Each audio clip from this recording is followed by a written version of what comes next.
নমস্কার। এই যে দেখুন আজকে কী নিয়ে খেতে বসছি, পান্তা ভাত, সঙ্গে পেঁয়াজ, শুকনো লঙ্কা, কাঁচা লঙ্কা, লেবু, আর ওটা হচ্ছে পাঁচমেশালি সবজি দিয়ে, মানে ফুলকপি, ডাঁটি, আলু, বেগুন সব রকম দিয়ে, শুটকি মাছ দিয়ে চচ্চড়ি, আর আছে আলু ভাজা।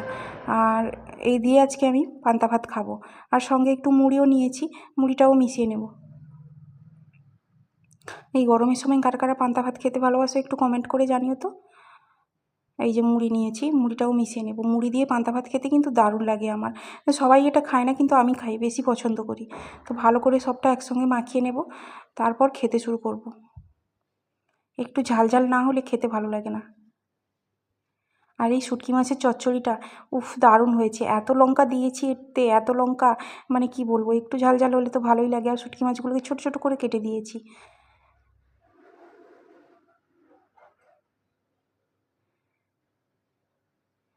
একটু লবণ কম হয়ে গেছিলো, তাই একটু লবণ নিয়ে নিলাম। আর এই যে একটা কাঁচা লঙ্কাও সঙ্গে ডলে নেব।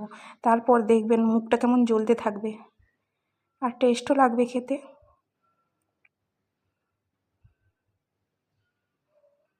এই যে এক গাল পান্তা, আলু ভাজা আর একটু পেঁয়াজ, উফ অমৃত লাগছে, অমৃত। আমার তো এরকম খেতে দারুণ লাগে।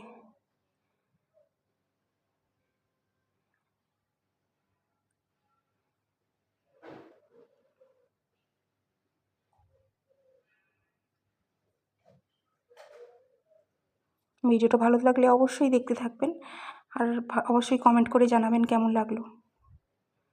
আর আমার চ্যানেলটা অবশ্যই সাবস্ক্রাইব করবেন। পান্তা তো সেরকম খাওয়া হয় না, মানে ওই 15 দিনে, সপ্তাহে একবার খাওয়া হয়। তো আজকেও ভাবলাম একটু পান্তা খাই। এই যে শুটকি মাছ ছোটো ছোটো করে কেটে দিয়েছিলাম, ওটা খাচ্ছি। আর এই তরকারিটা সর্ষে বাটা দিয়ে করেছি, উফ যা হয়েছে না, দারুণ টেস্টি হয়েছে। আর এইরকম তরকারিই পান্তা ভাতের সঙ্গে খেতে ভালো লাগে। আমাদের গ্রামে সবাই সকালে ব্রেকফাস্ট হিসাবে পান্তা ভাতই খায়।